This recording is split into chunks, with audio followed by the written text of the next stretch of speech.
ಎಲ್ಲರಿಗೂ ನಮಸ್ಕಾರ. Welcome back to my channel. ನಾನಿವತ್ತು ಗರಿ ಗರಿಯಾದ ಸಾಬುದಾನ ವಡವನ್ನು ಹೇಗೆ ಮಾಡ್ಬೋದು ಅಂತ ನಾನು ತೋರಿಸ್ಕೊಡ್ತಾ ಇದ್ದೀನಿ. ತುಂಬ ರುಚಿಯಾಗಿ ಬರ್ತದೆ, ಹಾಗೆ ತುಂಬ ಈಸಿಯಾಗಿ ಕೂಡ ಮಾಡ್ಕೋಬಹುದು. ಇಲ್ಲಿ ನಾನು 1 ಕಪ್ಪು ಸಾಬುದಾನವನ್ನು ಒಂದು 3ರಿಂದ 4 ತಾಸು ನೆನೆಸಿಡ್ತಾ ಇದ್ದೀನಿ. ಇದನ್ನು ಚೆನ್ನಾಗಿ ನೆನೆಸಿಟ್ಕೋಬೇಕು. ಅಂದರೆ ಒಂದು 3-4 ತಾಸಾದರೂ ಮಿನಿಮಮ್ ಅದು ನೆನಿಬೇಕು. ನೀವು ನೋಡ್ತಿರ್ಬೋದು, ಇದು ನಾನು ನೆನೆಸಿಟ್ಕೊಂಡು ಈ ರೀತಿಯಾಗಿ ಅರಳ್ಕೊಂಡಿರುತ್ತೆ ಅದು. ಇದನ್ನು ನಾವು ಈ ಥರ ಹಿಂಗೆ ಪ್ರೆಸ್ ಮಾಡಿದಾಗ ಚೆನ್ನಾಗಿ ಸ್ಮ್ಯಾಶ್ ಆಗೋ ರೀತಿಯಲ್ಲಿ ಇರಬೇಕು. ಇದಕ್ಕೆ ನಾನು ಒಂದು ಅರ್ಧ ಕಪ್ಪಿನಷ್ಟು ಪುದೀನವನ್ನು ತಗೊಂಡಿದ್ದೀನಿ. ಪುದೀನವನ್ನು ಹಾಕಿ ಅದ್ರ ಜೊತೆ ಹಾಗೆ ಅರ್ಧ ಕಪ್ಪಿನಷ್ಟು ಕೊತ್ತಂಬರಿ ಸೊಪ್ಪು, ಹಾಗೆ ಒಂದು 3ರಿಂದ 4 ಹಸಿಮೆಣಸಿನಕಾಯಿ, ಒಂದು ಸ್ವಲ್ಪ ಶುಂಠಿ ಪೀಸ್ಗಳು. ಇಲ್ಲಿ ನಾನು ಒಂದು 2 ಆಲೂಗಡ್ಡೆಯನ್ನು ಚೆನ್ನಾಗಿ ಬೇಯಿಸ್ಕೊಂಡಿದ್ದೀನಿ. ಅಂದರೆ ಕೈಯಲ್ಲಿ ಈ ಥರ ಪ್ರೆಸ್ ಮಾಡಿದಾಗ ಅದು ಚೆನ್ನಾಗಿ ಸ್ಮ್ಯಾಶ್ ಆಗಬೇಕು. ಜಾಸ್ತಿ ಗಟ್ಟಿ ಗಟ್ಟಿಯಾಗಿ ಏನು ಇರಬಾರ್ದು, ಚೆನ್ನಾಗಿ ಬೆಂದ್ಕೊಂಡಿರಬೇಕು ಆಲೂಗಡ್ಡೆ. ಹಾಗೆ ನಾನಿಲ್ಲಿ ಒಂದು 1/4 ಕಪ್ಪಿನಷ್ಟು ಅಥವಾ ಅರ್ಧ ಕಪ್ಪಿನಷ್ಟು ನೆಲಗಡಲೆ ಬೀಜವನ್ನು ಹುರ್ಕೊಂಡು ಅದರ ಸಿಪ್ಪೆಯನ್ನು ಬಿಡಿಸ್ಕೊಂಡಿದ್ದೀನಿ. ಇದನ್ನು ನಾವು ಮಿಕ್ಸಿ ಜಾರ್ಗೆ ಹಾಕಿ ತರಿಯಾಗಿ ಅದನ್ನು ಪುಡಿ ಮಾಡ್ಕೋಬೇಕು. ಇದನ್ನು ನಾವೇನು ಹಾಕ್ಕೊಂಡಿದ್ದೀವಿ ಆ ಮಿಕ್ಸಿಗೆ ಇದನ್ನು ಹಾಕ್ಕೋಬೇಕು. ಈ ರೀತಿ ತರಿಯಾಗಿ ಅದನ್ನು ಹಾಕ್ಕೋಬೇಕು. ಯಾಕಂದರೆ ಸಿಗಬೇಕದು ಮಧ್ಯ ಮಧ್ಯ ನೆಲಗಡಲೆಯ ಬೀಜಗಳು ಸಣ್ಣ ಸಣ್ಣದಾಗಿ ಸಿಕ್ಕಿದ್ರೇ ಚೆನ್ನಾಗಿರುತ್ತೆ.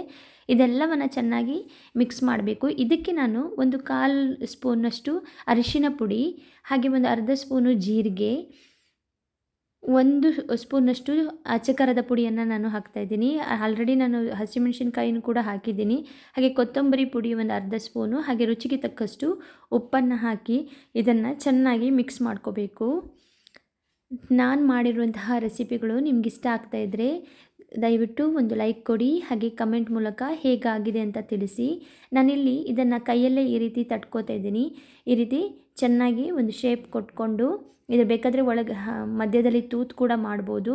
ನಾನು ಈ ರೀತಿಯಾಗಿ ರೆಡಿಯಾಗಿ ಇಟ್ಕೊಂಡಿದ್ದೀನಿ. ಇದನ್ನು ಒಂದೊಂದನ್ನೇ ಎಣ್ಣೆಗೆ ಬಿಡ್ಕೋತಾ ಬರ್ತಾಯಿದ್ದೀನಿ. ಯಾರೆಲ್ಲ ನನ್ನ ಚಾನಲ್ನ ಸಬ್ಸ್ಕ್ರೈಬ್ ಮಾಡದೆ ನೋಡ್ತಿದ್ದೀರಾ ದಯವಿಟ್ಟು ಸಬ್ಸ್ಕ್ರೈಬ್ ಮಾಡ್ಕೊಂಡು ನೋಡಿ. ಹಾಗೆ ಬೆಲ್ ಐಕಾನನ್ನು ಕ್ಲಿಕ್ ಮಾಡೋದನ್ನು ಮರಿಬೇಡಿ. ನೀವು ನೋಡ್ತಿರ್ಬೋದು, ಈ ರೀತಿಯಾಗಿ ಇದಾಗಿರೋದನ್ನ ನಾವು ಈ ರೀತಿ ಉಲ್ಟಾ ತಿರ್ಗೊಂಡ್ಕೊಂಡು 2 ಸೈಡು ಚೆನ್ನಾಗಿ ಬೇಯಿಸ್ಕೋಬೇಕು. ಇದಕ್ಕೆ ಬೇಕಾದರೆ ಅಕ್ಕಿ ಹಿಟ್ಟು ಸ್ವಲ್ಪ ಸೇರಿಸ್ಕೋಬೋದು, ಗರಿ ಗರಿಯಾಗಿ ಇನ್ನೂ ಚೆನ್ನಾಗಿ ಬರ್ತದೆ. ಆದರೆ ಇದನ್ನು ಜಾಸ್ತಿಯಾಗಿ ಉಪವಾಸದ ಟೈಮ್ಗಳಲ್ಲಿ ಮಾಡೋದ್ರಿಂದ ಅಕ್ಕಿ ಹಿಟ್ಟು ಯೂಸ್ ಮಾಡಿಲ್ಲ ನಾನು.